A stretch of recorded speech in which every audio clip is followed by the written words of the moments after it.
What's up guys? If you clicked on this video, you want to learn what words you should never say in your social media videos online ever. And I'm going to get to that really quickly, but first I just want you to know a little bit about me and who I am. My name is Mike Atterbury. I'm an entrepreneur, real estate investor, and I currently run two different companies, one of those being a real estate investment and house flipping company, the other one being a short form social media video marketing agency who works primarily with business owners, entrepreneurs, and real estate agents. Both of those companies I've been able to make six figures in. So I'm not a multimillionaire yet, but I'm definitely on my way there. And I am making videos to give value to you guys, to share some of the lessons learned in my experience over the past 7 years in video production and entrepreneurship and all of my endeavors. So if you guys are into personal development, fitness, business, real estate, how to make awesome content, how to make better videos for your business, how to make more money, whatever that is, psychology in general, make sure you subscribe to this channel. I'm sure you're gonna love some of the content that I put out. So with that being said, let's get into the video. If you say any of these 10 words in your video content, you are giving your views, engagement, and conversion possibility the ultimate death sentence. So stick around for this video. I'm going to share what those 10 words are, and then I'm going to tell you how to avoid using these words, what words to cut from your videos, and what to replace them with, and what actually works in your content to give you the best chances of converting your potential viewers, followers into sales and leads and money and revenue into your business that adds to the bottom line of your business. So the topic of today's video is words of uncertainty. This is something that I've personally struggled with. This is something I see on social media all the time with videos and content creators. But this is a fatal mistake that people make when they're putting videos on the internet and they're trying to garner attention or trying to be seen as an expert or an authority in a particular space. So here's a list of words.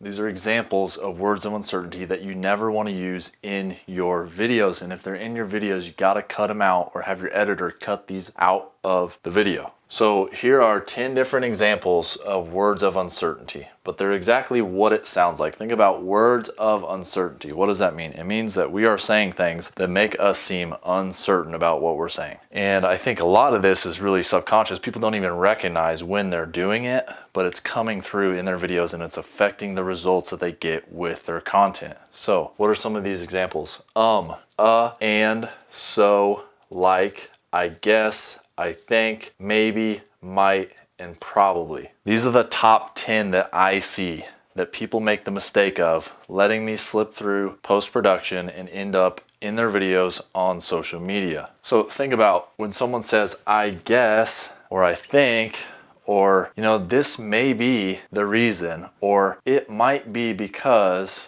or this thing might have this effect, or this could be true, but I'm not sure, or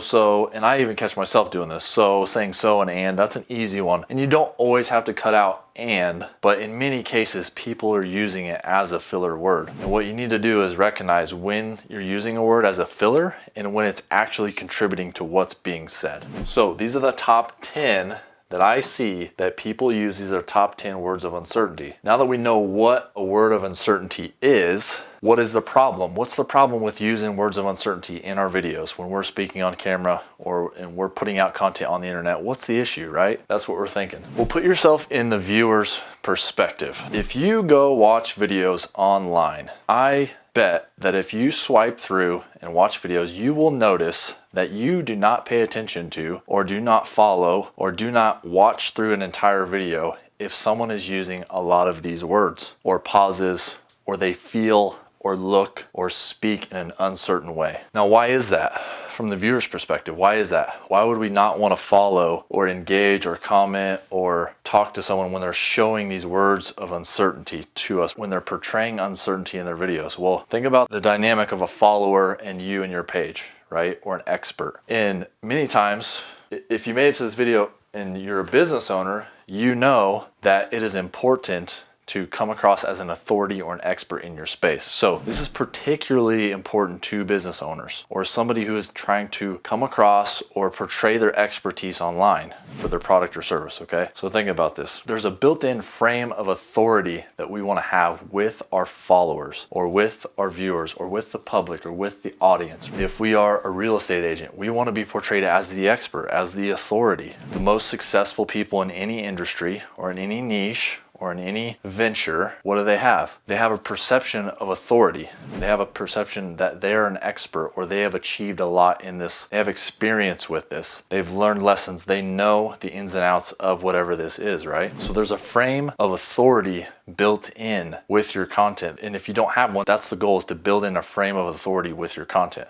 Another thing, when it comes to the viewer, people follow those who are willing to say the things that they are not. What happens a lot of time, there's a lot of great examples of this if you look online, right? The people who garner the most attention and who really have just a super strong fan base, or they have raving fans, or they're just like a man of the people or whatever it is, right? If they have a huge following, typically those people are looked up to because they say the things a lot of times that people are not willing to say. So when you're not willing to say something, you're going to use a lot of these words of uncertainty. You're going to be like, maybe, I'm not sure, this could be the reason for XYZ, or this could be that. There's going to be a lot of uncertainty. But when you get somebody who comes across very opinionated and very certain in their belief, very certain that something is right or wrong, very certain that this is the way to get to the result you want, when they're very certain, they typically will say the things that other people are not willing to say. And I think that is why when you have certainty, you're going to get better results on social media with online video, because you're coming across as an expert, as an authority, and you're saying things that people are not willing to say, but they still believe. There's a lot of people, they have a lot of beliefs, they have a lot of opinions, but they're not willing to say them with certainty and speak them with authority online or on social media. Just think about a normal conversation in person that you have with somebody. What happens when you can sense or you can feel when they're giving off an air of uncertainty? What are you thinking as a person in a conversation with this person? Because that's essentially what we're doing when we're online and on social media. We're having a conversation, or we're speaking to a viewer, or speaking to an audience. We want them to feel like we're talking to or engaging with them. So what happens when you feel you're in a physical conversation with someone? What happens when you can feel that uncertainty around a particular subject, around a topic, around in your interaction with that person? What happens is you lose respect for that person, right? Around whatever they're speaking on. You're like, you can just tell. You know that whatever it is that they're speaking on, they're unsure about, and that's not the kind of person that you typically have massive respect for, right? People you have the most respect for, or that you want to follow or be led by, are people that are very certain in their statements, they're very certain in their opinions, they're very certain in their beliefs, whatever those beliefs and opinions, statements, whatever those are, right? We already talked about the frame of the follower and the authority. Moving on, never being in the middle. So let me explain this concept of never being in the middle and how it's affected by words of uncertainty or coming across uncertainty in your content. The first thing is, so when we say we never want to be in the middle, what that means is you never want to be the wishy-washy guy that isn't sure about what he's saying. You never want to be the one who's unsure and who's giving a very generic, mediocre, very popular, just like people-pleasing opinion or stance on something, right? You never want to be like, oh, well, this is kind of good or this is kind of bad. What happens is, and this is just the nature of social media and the nature of online content, but the way that you garner the most attention and the way that you create a strong following and a strong base of fans is to be black or to be white. It's to be here or to be here. It's not to be in the middle. So red, blue, black, white, Democrat, Republican, for, against, like, hate, whatever that is, you don't want to be in the middle, right? You don't want to put yourself here. This is not where you want to be. You want to be here when you're speaking about a particular topic for a short form video. Let's say we're talking about Coca-Cola. Coca-Cola is either the best damn thing that we've ever had, or it's the worst thing that God ever let come to the earth, and we got to stop Coca-Cola. Coca-Cola has got to go. Like it's black or it's white with an opinion or a topic or a stance or a belief, whatever that is. Like you need to be all one way or all the other way. The wishy-washiness in the middle, what you'll find is a lot of times that people are in that space, they're using these words of uncertainty. They're not coming across as an authority or an expert. They seem very unsure of themselves when they're in the middle, and it just seeps through in your content, and your viewers can feel that uncertainty. Okay, moving on. Now we know what words of uncertainty are. We know some examples of words of uncertainty. We know what it looks like from the viewer's perspective. We know what it looks like, what the problem is with the frame of authority. We know why people don't want to follow people who give that air of uncertainty. Okay, we know that now. We know we never want to be in the middle with a particular topic, subject, opinion, whatever that is, right? We're going to take a hard stance, left or right, whatever it is. Like, we're sure that this is the thing. So when you're doing this, I'm going to skip over here ahead. I got notes everywhere here, but what happens is never being in the middle. A good way to think of this, I am not wrong energy. When you're speaking about something, you have that I am not wrong energy. You have that conviction. You know you're not wrong about this. This is the way it is. This is what I know. This was my experience. So huge no. No, you don't want to have that underlying belief or that feeling or that energy come through in your video that you think you could be wrong about this, okay? You want to have that I know I am right energy. Like, I know I am right without a shadow of a doubt. I know that this is the way, this is my opinion, this is my belief, these are the steps you need to take. That's the energy that's got to come through in your videos. So that begs the question, what is it that prevents us from coming across with that I am not wrong energy? Well, I think fundamentally at its root, it is insecurity, right? We're insecure about what we're saying. If we have uncertainty about something, we're not sure. We're genuinely not sure. So what do you do? Okay, how do we fix that, right? We're unsure. We're using a lot of words of uncertainty. Like, we have that super I am not wrong energy. So what do? Well, the problem many times is that if you're having that insecurity on camera, you're probably speaking about a topic or a situation or an experience or a belief that you don't have enough evidence for or enough personal experience with to tell it in a compelling way that feels authentic to you and that you feel certain saying it to the camera. So what's the fix for that? Well, fundamentally, the fix is not to talk about those things that you are uncertain about. So, okay, well, what can I talk about? Well, what happens is if you talk about things that you're the most comfortable with and the things that you genuinely know a lot about, or the things that you feel you have a lot of personal experience with, or the things that you have strong beliefs with, the things that you have seen tons of evidence for, or you've had a lot of experience with, what happens when you're speaking on those things is you naturally show up in a more comfortable and certain and authentic way. So my best advice, if you're struggling with words of uncertainty, if you're doing this a lot in your content or in your video, what you might consider is that you're speaking on something that maybe you shouldn't be speaking on. And not to say that you can't speak about things that you don't have personal experience with, but you have to tell it. It's got to be like a compelling story that you know. Right? It's got to be something like, you know this story so well, you love it, you've heard about it a million times, you read a book about it, you don't have personal experience about it, but you're telling a very compelling story, you're recounting the facts, whatever that is, you're doing it in a compelling way. So my biggest cure for insecurity or uncertainty is to find things you're comfortable talking about, that you actually feel like an expert in, so that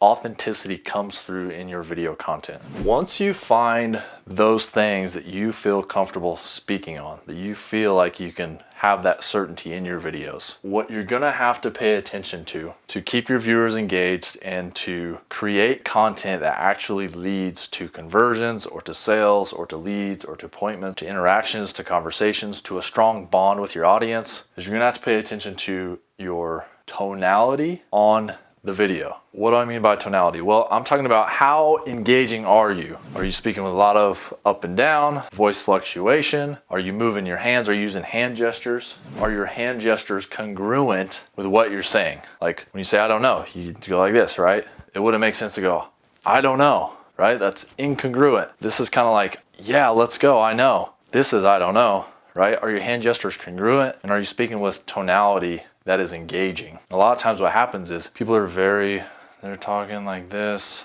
Well, you know, like today I went to Sally's office and we had a discussion. And one of the things that I learned at Sally's office today was that you cannot do X, Y, Z, right? Very monotone. So a lot of times monotone, not going to be engaging for your viewer. You got to pay attention to your tonality. But here's the thing about topics that you feel comfortable with. When you find things that you speak about that put you in your element, that you feel comfortable with, what's going to happen is that tonality, it's going to come out in an authentic way, and it's going to be good because you're speaking about something that you're passionate about, that you know about. You're going to notice that all of those things become easier when you're speaking about things that you're comfortable actually speaking about. Another thing to pay attention to in your content to increase the level of certainty that's coming across for you on video is your physiology. A lot of people are not coming across with that I am not wrong energy. A lot of times what can help is if you change your physical state. There's a couple ways you can do this. Like an example of this would be if you're sitting at your desk in your office shooting content and you're not feeling super certain about what you're saying, or you just you're not as comfortable doing that, go raise your tripod or have your videographer raise the tripod and come stand up and talk like this directly to the camera. Some people have more engaging content and feel more conviction and authority and have better tonality, and they feel more comfortable when they're in front of the camera directly like this, right? So that's an example of a way you can change your state. If you don't like standing up and talking to camera, maybe you feel like it's too professional and you feel like supposed to look like you're on a TV commercial.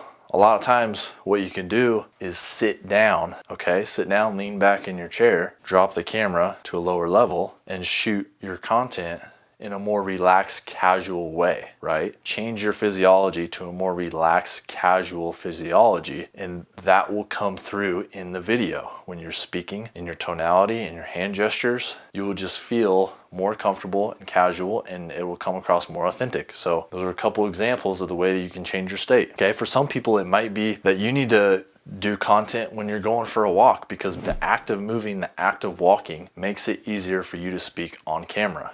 You actually feel better about what's being said. Your brain is working better. It's coming across much more natural and authentic for you when you're actually moving or doing something. Okay, for me, an example of this is driving. When I'm driving, I'm more focused on the road. I'm more focused on driving. But then, my videographer sits in the passenger seat. He can ask me questions. We can just have a conversation while I'm driving, but it feels much more natural, like a real conversation to me. And I come across much more authentic because I'm very comfortable driving. Spent years driving around in my truck all over the freaking United States. So it's a very comfortable place for me to be sitting in my truck and driving around shooting content. So your environment matters. Your physiology can be a huge part of increasing the certainty that comes across for you on your social media videos or on camera. And right along the lines of this is to just find your style, okay? There's a jillion different styles of shooting video content online. And if you just scroll through social media, what I want you to do is just save a few different videos that are shot in a few different ways. Find a few different styles that you feel gravitated towards. Save those in a folder, and then take those back when it's content day or when you're ready to shoot content. Try those different styles. Mix it up, see what works best for you, see what feels the most authentic to you, see what gives you the most conviction and authority and authenticity and makes you feel most comfortable on camera. So I kind of talked about this already. Don't speak on things without evidence or experience, okay? So don't speak on things without evidence or experience unless, there's a few categories that are under unless it is a strong opinion or, like I said before, a compelling story. We can do topics, we can speak about our opinions online and come across very convicted in what we're saying, like we 100% believe it. We have that I am not wrong energy about opinions. We can do that. So it doesn't have to be something you have personal experience, but it might be an opinion about something you have personal experience with. Now, social media in general and video content creation can be very intimidating for a lot of people, especially if you're focused on a business or you're focused on life or whatever, raising a family, whatever it is. You don't have any experience with video production. You're not a big social media person. Getting started can feel really, really intimidating. A lot of times, this is the biggest struggle in the beginning for most creators. But what you have to remember is reps are the key. If I go back to my very first videos, I don't even want to watch them because I feel I'm so embarrassed by them, right? Everyone has felt that way if you're a content creator. I'm so embarrassed by them, but what makes them embarrassing in a lot of ways is I was just so unsure of myself. I was using so many of these words of uncertainty, or this was coming across so strongly in my content. That's what makes me feel embarrassed by it. It was the uncertainty. So if you can leverage these techniques and these frameworks to increase the level of certainty in your speaking, the level of confidence in your speaking on camera, you're gonna get much better results. And I've seen that in my own content. As I become more strongly opinionated about something, or I become more convicted about something, or I gain more experience or evidence for something, I speak much better in the video. And those videos perform well. They hold people's attention. They're entertaining. They want to hear, like, this guy feels pretty strongly about this. I want to hear what he's got to say. So if you can apply these things to your content, it's going to drastically improve the ability to grow a following, the ability to create engagement, likes, comments, shares, DM conversations, and all of those things lead to a higher conversion rate when you get in a scenario with somebody from social media where you're ready to sell to them or provide a product or service. Makes that conversation much easier because they view you as an expert and an authority now. They see the confidence in what you're saying on camera. They see it coming through in the videos. So they feel comfortable that they can trust you with whatever this product or service is because they know they see you as the expert. You've applied these things in your content and now you're seen as the expert. And the thing about, if you can get good at this, what the content, the social media video content does is it does the heavy lifting, right? You make great videos, you post them online, they do the heavy lifting. They're there on your page forever. So every time somebody comes to your page, they can come back and watch those videos 5 years from now. Remember, they want to know, like, and trust you before they buy something from you. People buy and do business with people that they know, like, and trust. It's one of the most important things I've learned in business. And social media and video content is one of the #1 tools to allow people the opportunity for them to know, like, or trust you. And remember this one last thing. Speaking well on camera trumps everything else. You can have the best editor in the world, you can have the best camera in the world, the best cinematography, you can spend hundreds of thousands of dollars on production. So if you guys can figure out how to speak well on camera and come across with that certainty, that authentic version of you, that conviction, that tonality, you're gonna get the best performing content possible. And in return, if you have a business, you're monetizing your social media, what's gonna happen is your audience, your following, the people that engage with you, they're gonna feel like they know, like, and trust you. And it's gonna do the heavy lifting. The social media, the organic videos, the videos that you post are gonna do the heavy lifting for any kind of sales or business that you do with somebody in the future on social media. What we do to try to combat this in our business is when we come in to shoot with a business owner, real estate agent, whoever it is, entrepreneur, when we come in to shoot with them, we use a unique conversational style approach to our interview process. When we're shooting, when we hit record, it's gonna feel much more like you're having a conversation. And what that's done for us, especially if it's someone who doesn't have experience being on video, what we've seen is having that conversational style approach where they're not even looking directly at the camera, they're looking at us, and I'm asking questions and just creating a conversation. What happens is they start to forget that they're even on camera, and by doing that, they come across so much more authentically on video. And you can just kind of see them drop the armor. They start to become their most natural version of themselves and come across authentic. And by doing that, it just creates so much more certainty in the video. That's another thing I would highly recommend. If you could have someone who is behind the camera or in the video with you, engaging in a conversation and creating a natural style of conversation on video, it's going to be much easier for you. That's how we get the reps and the experience for somebody who's not good at being on camera in the beginning. Now, once you start to do that a lot, you start to get comfortable, you start to get the reps of being on camera, and the reps are the key, okay? Over time, as you get more and more reps, your certainty is going to start to increase. You're going to come across more certain and confident on video. Okay, so if you can just get the reps, but that's one thing that we've seen is having a great natural conversational style approach to our video shoots with our clients. So give that a shot. I hope this helps you. I hope this video helps you. If you want to see more videos like this, make sure you subscribe. If you like this video, hit the like button. If you know somebody that this could help, share it with a friend. And yeah, peace.